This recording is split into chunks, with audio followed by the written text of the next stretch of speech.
popularizó la canción Jerusalén de Oro, una canción que mi hermana Cristina canta en hebreo, que se considera el segundo himno nacional del Estado de Israel. En ese año, el alcalde de la ciudad pidió a los participantes en el Festival de la Canción Israelí que escribieran canciones sobre la ciudad, tema tabú en esos días, pues la mitad de la ciudad estaba en manos jordanas y nadie, entre comillas, quería apedrear el avispero. Shemer aceptó, acompañado únicamente con su guitarra, empezó a cantar en una sala que inmediatamente enmudeció. Al final, como un terremoto, el auditorio se levantó en gritos de dolor, llantos, ovaciones y aplausos. La canción tocó una fibra sensible en el alma humana, pues alude a frases del Talmud, la tradición literaria judía, y al poeta judeo-español Yehudá Haleví, y llegó a tiempo para su cita con la historia. Unos meses después, Israel ganaría la guerra de los 6 días, que terminó con la conquista de la parte oriental de la ciudad, y entonces la ciudad, prisionera de su sueño, estuvo una vez más en manos judías. El canto empezó como un lamento y se convirtió en un himno de victoria. Pero, para bien o para mal, la conquista de Jerusalén, con la conquista de Jerusalén, el sionismo, que originalmente era laico, adquirió un matiz religioso, lo que era casi inevitable, pues siglos antes de su conquista el salmista había dicho: que la lengua se me pegue al paladar si dejo de recordarte, si no hago de Jerusalén mi mayor alegría. Salmo 137. El retorno a Jerusalén se convirtió entonces en una visualización, en una materialización del pueblo judío. Los regresos tienen siempre un aire de repristinación, es decir, el anhelo de recuperar lo mejor del pasado para que sea base del presente y de un futuro mejores. Guardando el sentido de proporción, algo similar nos sucedió como iglesia después de la pandemia. Después de 2 años, 1 mes y 1 semana, Dios nos permitió volver a este lugar para asirnos de las promesas y las enseñanzas de un salmo que está más allá de sus circunstancias históricas, y sus promesas se proyectan al resto de la vida. Les invito, hermanos, a considerar las enseñanzas de este salmo. Antes, hermanos, de pensar en las enseñanzas de este salmo 126, debo decir algo que señalo casi siempre que predico de un salmo. Existe una vieja historia de amor, un viejo romance entre el pueblo de Dios y el libro de los Salmos.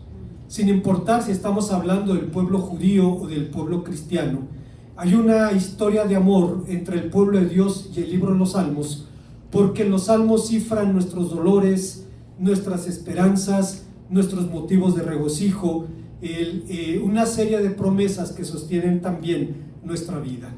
Ha alentado al pueblo de Dios a lo largo de los siglos, y después de todo, ¿qué verdadero cristiano no ha mojado con sus lágrimas las páginas del libro de los Salmos? Este salmo en particular habla de las bendiciones del retorno, que a la luz del texto son cuando menos 3. La primera de ellas es la bendición del cumplimiento de una promesa. Pero antes de ir a las enseñanzas de este salmo, debemos considerar seriamente algunos asuntos. Nuestro primer desafío consiste en saber cómo interpretar este texto, en qué tiempo gramatical hacerlo. Debemos traducirlo en futuro, como hace la Reina Valera 60, o en pasado, como hace la Reina Valera actualizada. Los propios eruditos se formulan estas preguntas. Dicen que los tiempos gramaticales de los versículos unidos plantean grandes desafíos, partiendo del hecho de que en la lengua del Antiguo Testamento no existen ni el pasado, ni el presente, ni el futuro como tales. Debemos apelar entonces a la sintaxis, es decir, a la redacción y al contexto para usarlos como criterios cronológicos. Por otra parte, la traducción del Salmo también entraña desafíos prácticos. Mi hermano Walter Birz vivió la transición entre la Reina Valera 1909 y Reina Valera 60, y había un tumulto en las iglesias porque había personas que crecieron con la Reina Valera 1909 que decían que la 60 era una alteración, era una manipulación de la palabra de Dios. Esto llevó a algunas iglesias a tomar decisiones que a la luz del tiempo parecen ridículas, pero finalmente se tomaron. En los años 80, cuando yo estudiaba en el seminario, la Iglesia Bautista Betel de Azcapotzalco tomó la decisión de que la Biblia oficial de la iglesia era la Reina Valera 1909. Todo el mundo usaba la 60, pero el pastor decía la oficial era 9. Y cuando se hacían lecturas antifonales, ocurría algo ridículo porque la iglesia decía, hablando el Salmo 23, el Señor es mi pastor, nada me faltará. El pastor leía, en lugares de delicados pastos me hará yacer. Y así iba alternándose dos versiones en medio de un falso debate. A final de cuentas, el tiempo nos enseña que los idiomas son entes vivos y que de pronto incurren en arcaísmos, en palabras en desuso, cosa que podemos identificar perfectamente en el caso de la Reina Valera 1909. Pero al margen de estas cuestiones, el Salmo nos habla del retorno de la cautividad. Los exiliados, dice, eran como soñadores. Cuando leo estas palabras, recuerdo al hermano Donaldo Sims, quien fue profesor del seminario de Lomas Verdes, y él, antes de jubilarse, en alguna ocasión visité al seminario y me llamó a su oficina y me dijo, he vivido más de 40 años entre México y Guatemala. Dice, me han transformado y mi mayor desafío ahora es encontrar una iglesia hispana en donde voy a ir a vivir. Me he acostumbrado a eso.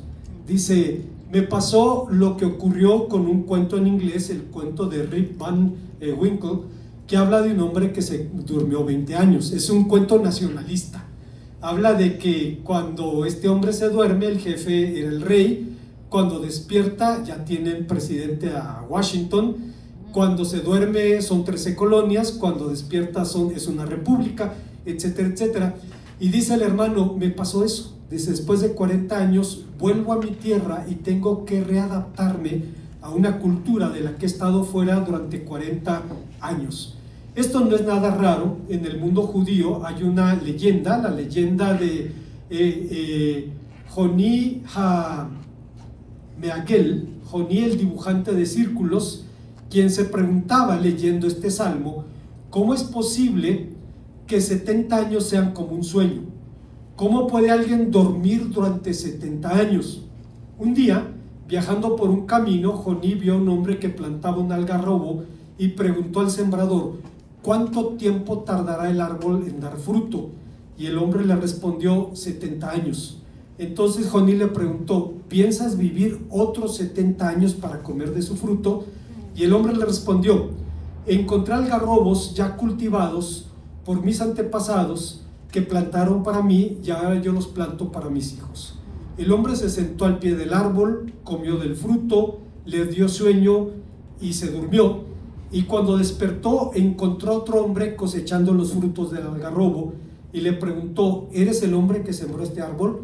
Y él le dice, no, soy su nieto. Y Joní entendió que había dormido durante 70 años. El retorno a la cautividad fue como un largo sueño, pero no fue un sueño que significara una ausencia, un estado de inconsciencia, sino un largo tiempo de introspección. En el mundo judío existe la tradición de que las crisis se enfrentan mediante la introspección. Después veremos el pensamiento de un rabino del tiempo de la Reconquista española, pero hay un librito que se editó hace unos 10 años de un rabino de Jerusalén, se llama Joel Schwartz, y el libro se llama Shoah. Shoah es el nombre hebreo para holocausto. Y él hace un estudio del holocausto desde el punto de vista judío. Y debo decir que me sorprendió lo que el hombre dice. Dice, cuando nos preguntamos ¿quién fue responsable del holocausto? La respuesta es nosotros. Nos apartamos de Dios, le dimos la espalda a la ley, nos olvidamos de sus preceptos. ¿No había dicho Dios acaso En el libro de las bendiciones y el libro de las maldiciones he puesto delante de ti el camino de la vida, el camino de la muerte. Escoge pues el camino de la vida para que te vaya bien, para que seas de larga vida. Dice, la culpa fue nuestra y fue una sorpresa. Y el autor dice que en la tradición judía las crisis se abordan mediante la introspección. El libro de las Lamentaciones es eso. Es un tiempo en el que el autor sagrado reflexiona en lo que había sucedido, las causas de su tragedia, y termina sin embargo diciendo, por la misericordia del Señor no hemos sido consumidos, porque nunca decayeron sus misericordias, nuevas son cada mañana. Bueno, en el mundo judío, después de un tiempo de introspección, llegó el tiempo de la restauración. Dios había advertido en su ley: sucederá que cuando haya venido sobre ti todas estas cosas, las bendiciones y las maldiciones que he puesto delante de ti, y te arrepintieras en medio de las naciones a donde te hubiera arrojado el Señor tu Dios, y te convirtieras al Señor tu Dios, y obedecieras su voz conforme a lo que yo mando hoy, tú y tus hijos, con todo tu corazón y con toda tu alma, entonces el Señor te hará volver a tus cautivos, y tendré misericordia de ti, y volverá a regocijarse de en ti todos los pueblos a donde el Señor te hubiera esparcido. Dice Deuteronomio capítulo 30, versículos 1 y 3. Muchos siglos después, en tiempos de la Reconquista Española, en el año 1492, cuando los reyes católicos echaron a los judíos de España, Abraham ben Salomón de Torrutiel, un rabino judeo español, diría: en el año 252, según su cronología, se encendió la ira del Señor sobre su pueblo. Él no obró con nosotros conforme a nuestra maldad, porque nuestros pecados hubieran llegado delante de su presencia y nuestros delitos hubieran crecido hasta el cielo. Si no hubiera sido por su misericordia y por el pacto que hizo con nuestros padres, hubiéramos sido como Sodoma. Por causa de las maldades, prevaricaciones, el gran orgullo que inspiraba entre los nuestros el reino de España, dice, esta había sido también la iniquidad de Sodoma, el orgullo y la hartura de pan, pero más grave que esto fue todavía olvidar la ley de Israel a trueque de la sabiduría profana, y el engordar la bestia humana el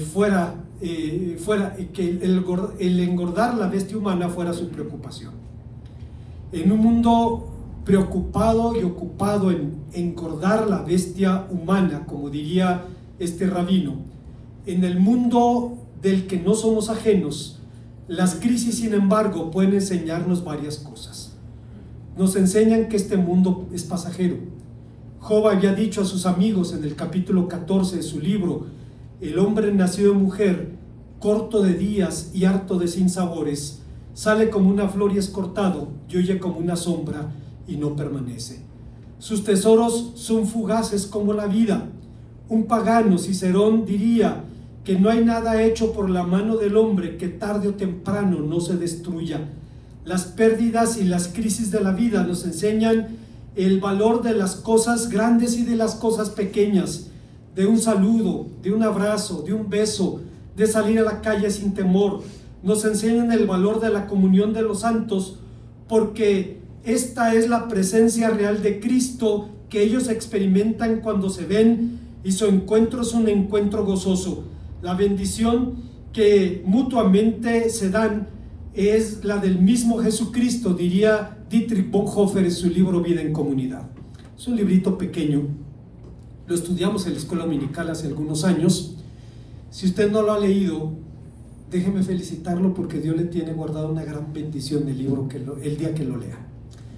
Bonhoeffer estaba huyendo de la Gestapo por oponerse al régimen de Adolfo Hitler. De hecho, era doble agente, servía para la inteligencia de la Kriegsmarine, pero pasaba información también a los aliados, lo que era una crisis para él. Él estuvo en Nueva York un tiempo y sus amigos le decían que se quedara en Estados Unidos hasta que terminara la guerra. Él habló con su pastor del Harlem, un pastor afroamericano, y le dijo: estoy atrapado. El triunfo de Alemania es la destrucción de la civilización. La derrota de Alemania es la destrucción de mi patria. ¿Qué puedo hacer? Pero estoy consciente de que no tendría derecho a dirigirle la palabra a los alemanes si me refugio en Estados Unidos huyendo de la calamidad. Y entonces decide regresar. Se escondió en un monasterio católico y escribió el librito Vida en Comunidad. Cuando le dio el manual, el borrador al abad, el abad lo leyó y le dijo: ya no te lo voy a regresar, este va a ser el manual de nuestra comunidad. Es una joya, y en él habla de la comunión de los cristianos. Dice que la comunión es la presencia real de Cristo, lo que ellos expresan cuando se ven, y su encuentro es un encuentro gozoso, y la bendición que se comparten es la bendición de Jesucristo.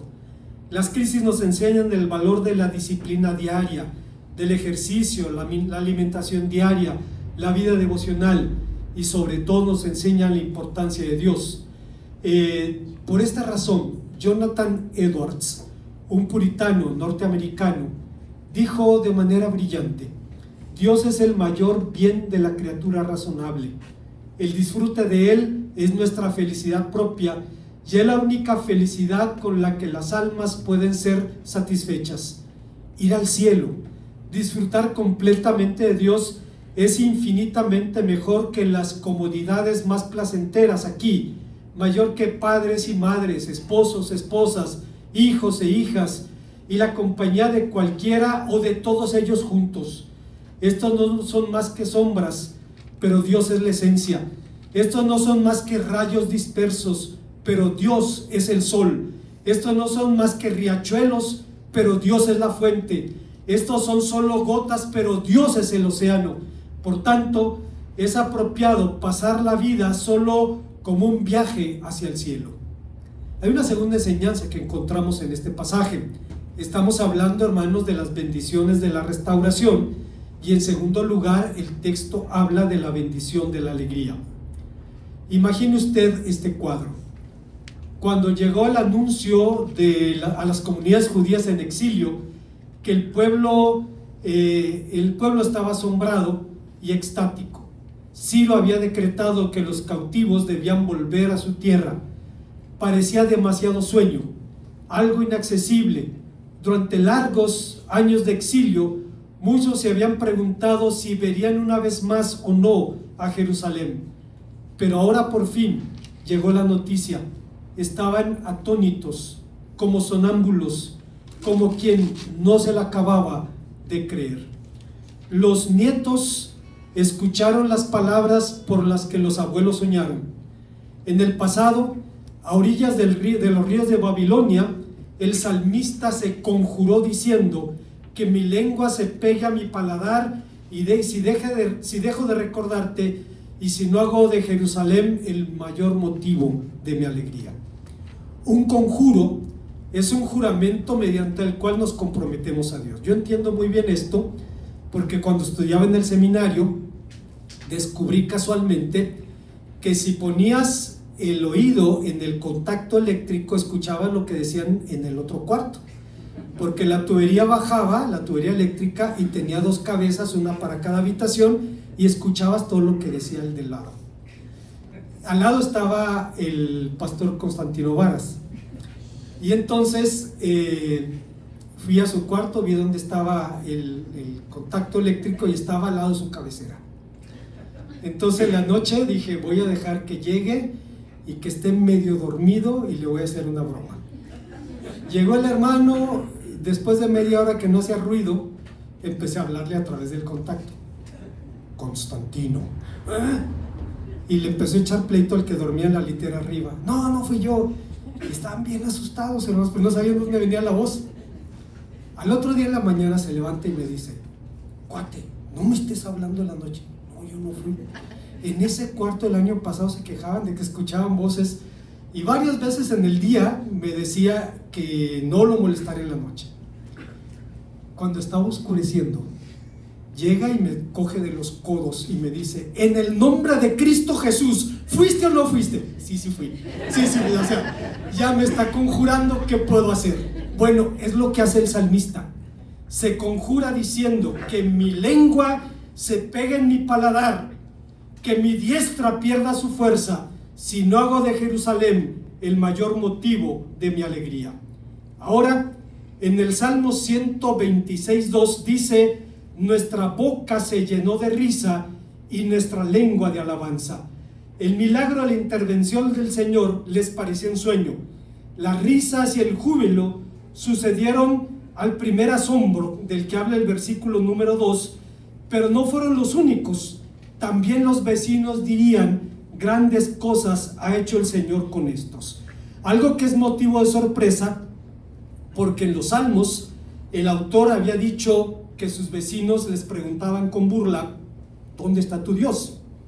Ahora decían: grandes cosas ha hecho el Señor con estos. Al citar los dichos de las naciones, se hace énfasis en la poderosa intervención divina sobre el curso de la historia. En los versículos 2 y 3 sirven para marcar un énfasis especial: el asombro, las risas, el gozo. Tal fue la reacción del pueblo de Dios ante la intervención de su Señor. La alegría, ustedes lo saben, hermanos, es un estímulo esencial para la vida. Tan fundamental es que los sabios de Israel dicen: Dios llama a su pueblo al gozo con 10 diferentes palabras. Y efectivamente hay 10 palabras hebreas para gozo. ¿Por qué un pueblo oprimido, víctima de los opresores, de los vecinos, de la cautividad, usó 10 diferentes palabras para hablar del gozo? Porque se convirtió en una meta escatológica, en la esperanza de que un día el Señor haría que su pueblo se gozara con el cumplimiento de sus promesas. La experiencia nos enseña que de todas las emociones humanas, la alegría es la más difícil de encontrar y la más fácil de perder. Aunque para los cristianos Cristo es la fuente de nuestra suprema alegría, el mundo tiene sus propias fuentes. Son las circunstancias, son las cosas, las adicciones. Un poeta inglés, Swinburne, escribió hablando de Jesucristo: venciste, pálido Galileo, el mundo se ha vuelto gris a tu aliento. No es raro que el hombre terminara pegándose un tiro y suicidándose. El Catecismo de Westminster, sin embargo, nos recuerda que el fin último del hombre es glorificar a Dios y disfrutar para siempre de Él. Fuimos creados para el gozo, no para un gozo hedonista, no para un gozo egoísta, no para un efímero gozo basado en las cosas pasajeras. Cada ser humano ha sido creado para adorar a Dios, para disfrutar de su presencia. Fuimos creados para vivir en ella con todo lo que implica: comunión, relación, entrega, gozo, paz. Es importante decir esto porque podemos tener una idea errónea de que la vida cristiana es una existencia opaca. Diría Henry Nouwen, un sacerdote holandés, uno de los autores católicos más leídos por protestantes. Decía Henry Nouwen: durante mucho tiempo consideré la baja autoestima como una virtud. Se me ha prevenido contra el orgullo y la presunción, que llegué a considerar el despreciarme como algo bueno. Pero ahora me he dado cuenta que el verdadero pecado es negar el valor que Dios me da. Es negar el amor de Dios hacia mí, ignorando mi propia valía personal. Porque sin reclamar ese primer amor y esa valía, pierdo contacto con mi verdadero yo y empiezo a buscar en lugares equivocados lo que solo puedo encontrar en la casa de mi Padre. ¿Cuánta razón tenía quien dijo: Dios, escuche usted, Dios nos amenaza con cosas terribles si no somos felices? ¿Enseña eso la Biblia? Sí. Fíjese lo que dice Deuteronomio 28:47. Por cuanto no serviste al Señor tu Dios con alegría y gozo de corazón, por tanto servirás a tus enemigos, los cuales el Señor enviará contra ti. El gozo es una necesidad tan grande que si no nos gozamos en Dios, nos gozaremos en conciertos, en estadios de fútbol, en frivolidades o incluso en conductas destructivas. En el mundo, el gozo depende de las circunstancias y de las cosas, pero siendo sinceros, incluso los creyentes tenemos problemas para hacer de Dios la razón única de nuestra alegría. Para algunos la vida cristiana debe ser gris, carente de cualquier clase de alegría, y hay quien se va al otro extremo pensando que el trabajo de Dios es satisfacer nuestros caprichos, obsesiones, necesidades. Decía un capellán del ejército inglés en el siglo pasado: la dificultad más grande del cristiano es concentrarse en Dios, y son sus bendiciones las que nos lo hacen difícil. Cuando alguien está en crisis, busca a Dios. Cuando alguien está en bonanza, se fija en las bendiciones, no en Dios. Piensa en las cosas buenas que Dios le dio y no en Dios. Recuerdo una pareja que hace años en la iglesia pedía: hermanos, ayúdenos a orar para que Dios nos dé un carro, necesitamos venir a la iglesia. Estuvimos orando y Dios les dio un carro. Y después de que compraron el carro, por un mes no vinieron a la iglesia. Y cuando les pregunté: hermano, ¿no los habéis visto? No, es que ahora tenemos coche y podemos pasear, antes no lo podíamos hacer el día domingo. O sea, centrarnos en las cosas nos hace quitar la mirada de Dios. Nadie estamos exentos de eso. ¿Cuántos traficantes de fantasías dicen: pare de sufrir, Dios te quiere rico, sano, lleno de la admiración de todos, serás cabeza y no cola?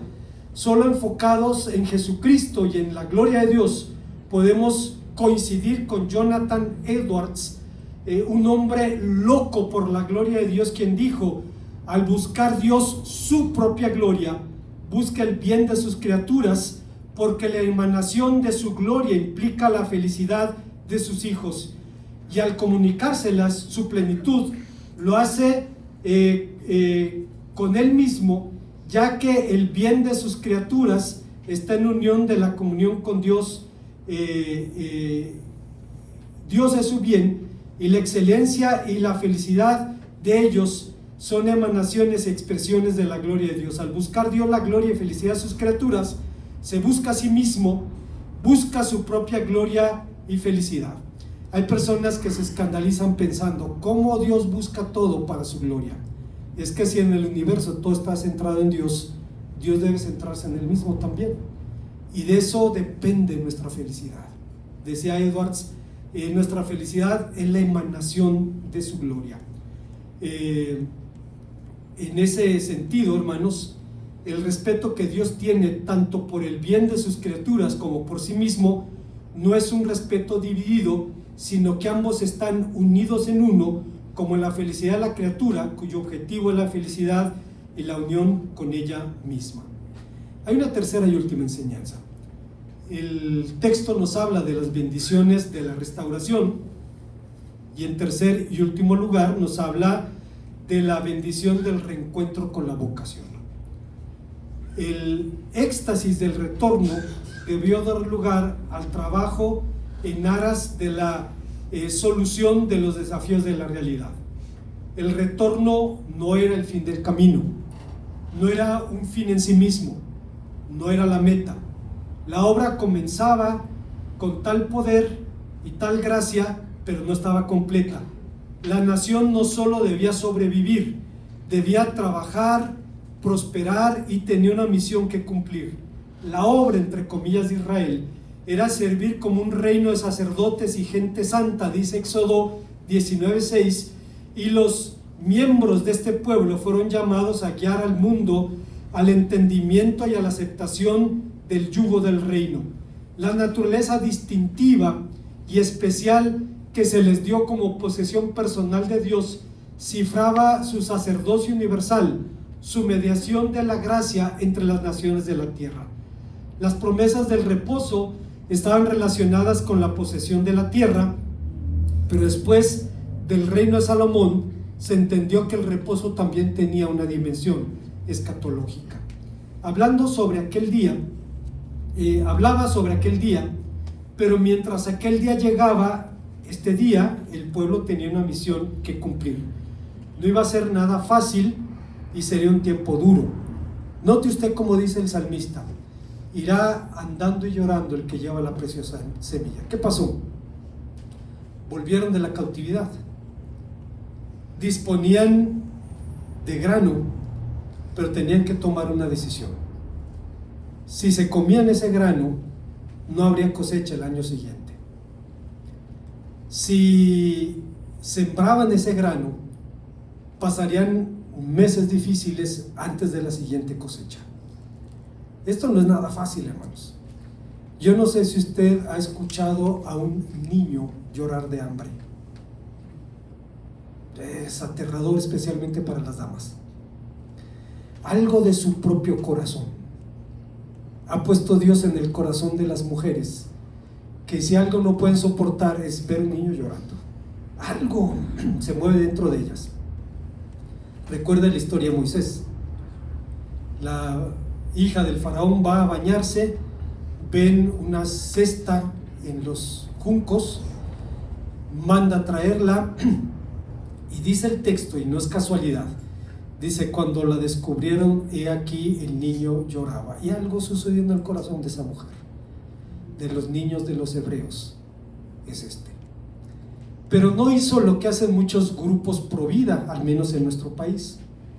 Hace unos años había una chica a la que abusaron y quería abortar, y las monjitas le dijeron que no podía hacerlo, que era un gran pecado, le enseñaron un monito de plástico y la convencieron que no abortara. Pero la mujer no tenía dinero ni para los pañales ni para la leche. Y alguien le dijo: pues dile a las monjitas que te convencieron que ahora te ayude a sostener a la criatura. No, ese no es mi trabajo, este es tu trabajo. Eres provida muy selectiva, es decir, provida para la foto. La hija del faraón no era así.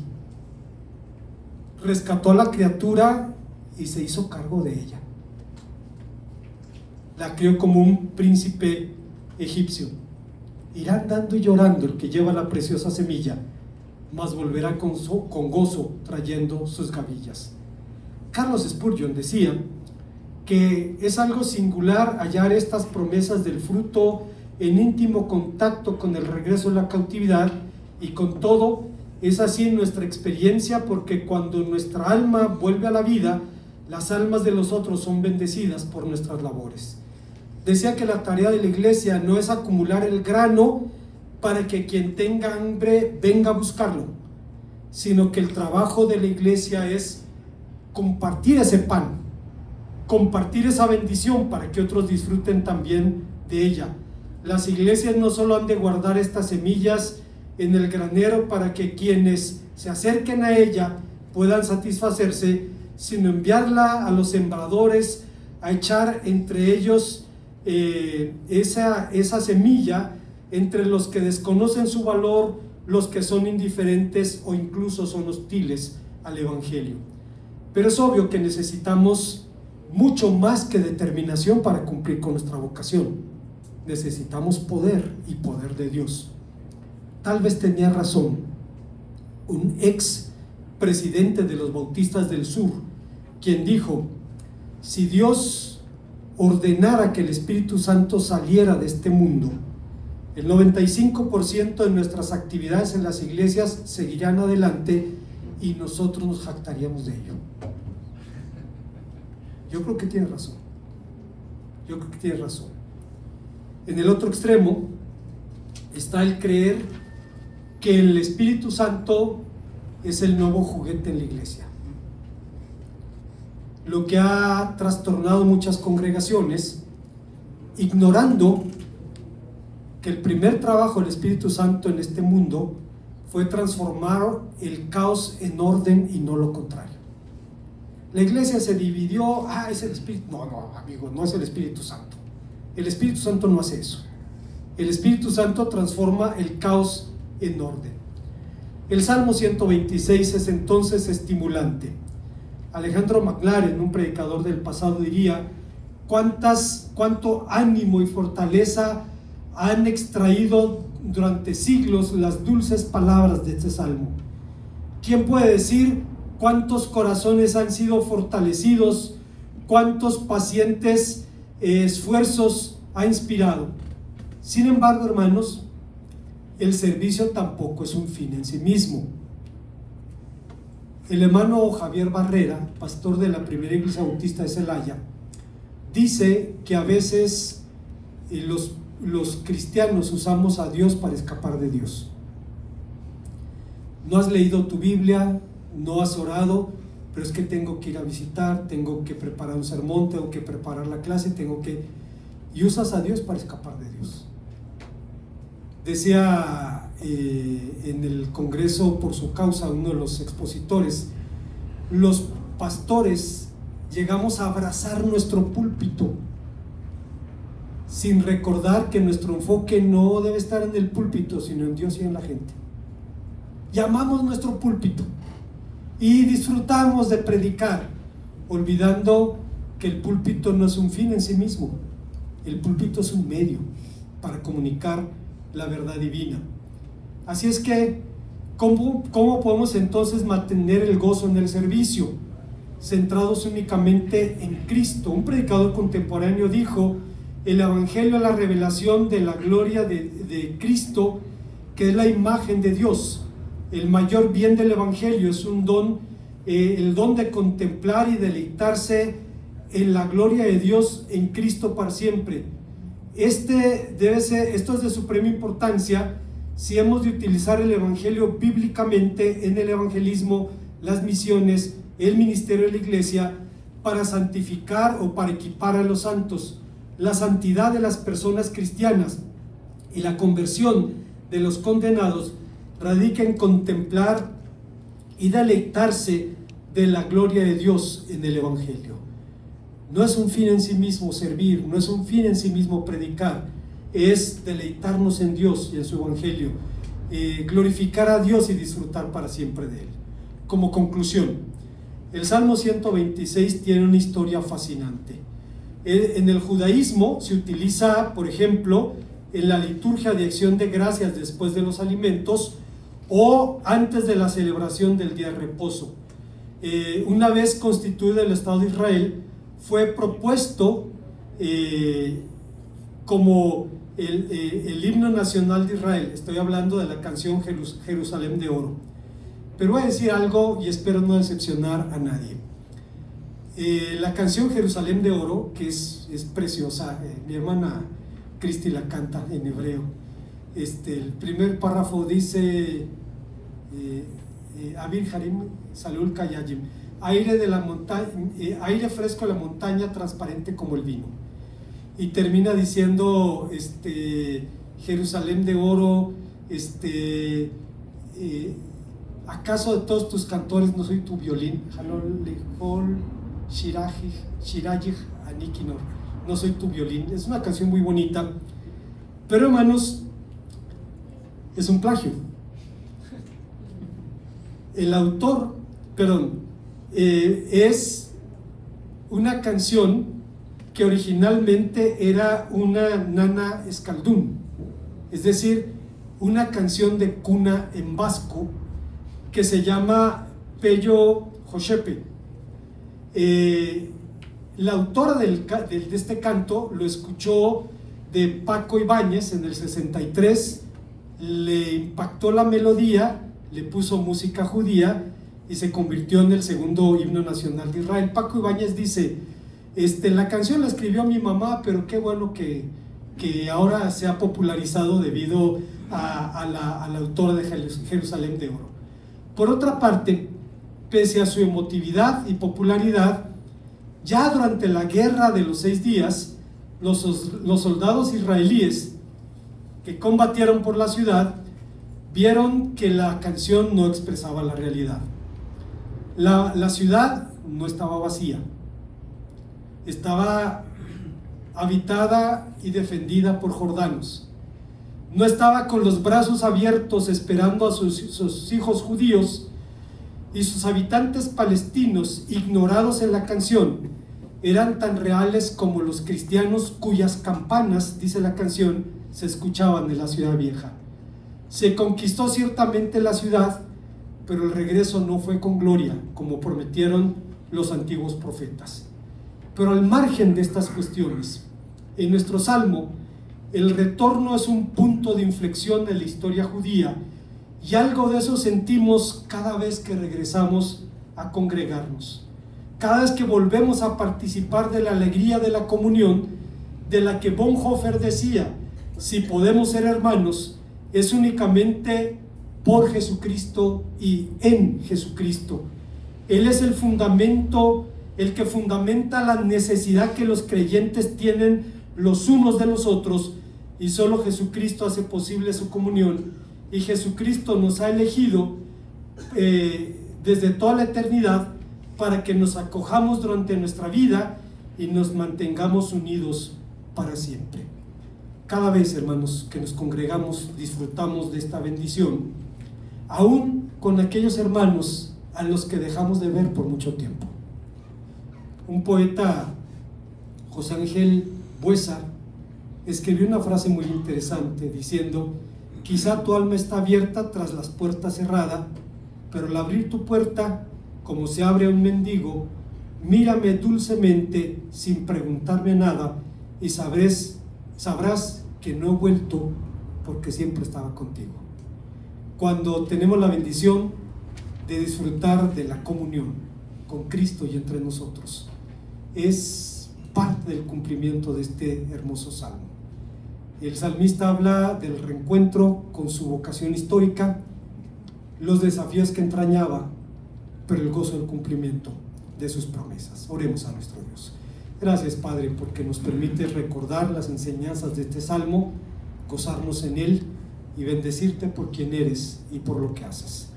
En Cristo Jesús. Amén.